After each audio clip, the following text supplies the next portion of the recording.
Break के बाद एक बार फिर से आप सभी का स्वागत है। लखनऊ मेट्रो के ट्रायल उद्घाटन समारोह में आमंत्रण नहीं दिए जाने पर चल रही राजनीतिक बयानबाजी को शुक्रवार को आए गृह मंत्री राजनाथ सिंह ने विराम देने की कोशिश की।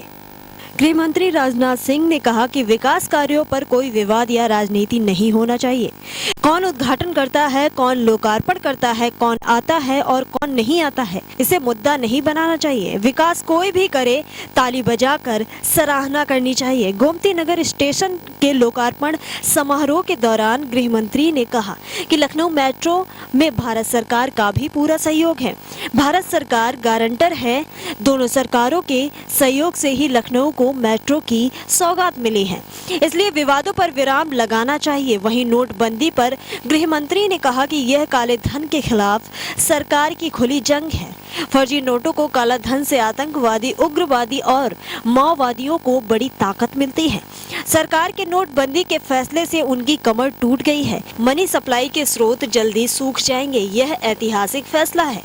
गरीब और अमीर के बीच जो खाई निरंतर चौड़ी हो रही थी, उसे कम करने का फैसला सरकार ने लिया है। करेंसी का फ्लो अब तेजी से बढ़ रहा है। प्रधानमंत्री ने देश से 50 दिन का समय मांगा है। लगातार तीसरे दिन कोहरे के प्रकोप ने जिंदगी की रफ्तार को थामे रखा। पूरे प्रदेश में कोहरे की जबरदस्त मार रही।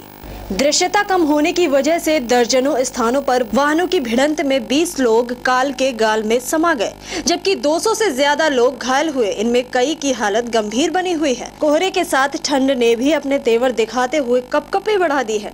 200 से ज्यादा ट्रेन लेट हैं, तो दर्जनों निरस्त कर दी गई। विमान सेवाएं भी बुरी तरह प्रभावित हैं। कई उड़ानें रद्द कर दी गई। गुरुवार रात से शुक्रवार सुबह देर तक वाहन सड़कों पर रेंगते रहे। इलाहाबाद में कोहरे का प्रकोप तीसरे दिन भी रहा।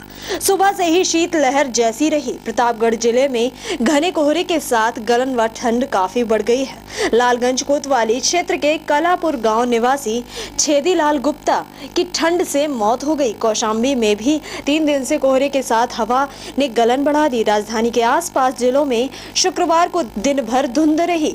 सुबह से ही घना कोहरा सड़क व रेल यातायात को बांधे रहा। राजधानी में कोहरे के चलते 3 फ्लाइटें निरस्त, जबकि 1 दर्जन विलंबित रही। वहीं 3 दर्जन ट्रेनें विलंब से चल रही हैं। बाराबंकी में अलाव जलने लगे हैं। मध्य यूपी व बुंदेलखंड में भी कोहरे की मार रही, जिससे कि यातायात की व्यवस्था पे भी काफी असर पड़ा। उन्नाव में ट्रकों की टक्कर में प्रतापगढ़ के सरैया निवासी क्लीनर अशरफ की मौत हो गई। घने कोहरे में बिजनौर के कीरतपुर में मानव रहित फाटक पर ट्रेन ने बोलेरो कार के परखंचे उड़ा दिए। दादी पोती की मौत हो गई, जबकि 3 लोग बुरी तरह घायल हो गए। कई लोग जख्मी हुए। मुजफ्फरनगर में नेशनल हाईवे पर कैंटर खड़े ट्रक में घुसने से 1 व्यक्ति की मौत और 4 घायल हुए। गोंडा, फैजाबाद, सुल्तानपुर, रायबरेली, अंबेडकर नगर में चंद कदम पर भी स्पष्ट नहीं दिखाई दे रहा था। तो फिलहाल के लिए यूपी स्पेशल में बस इतना ही, और तमाम बाकी खबरों के लिए देखते रहिए समाचार टाइम 24।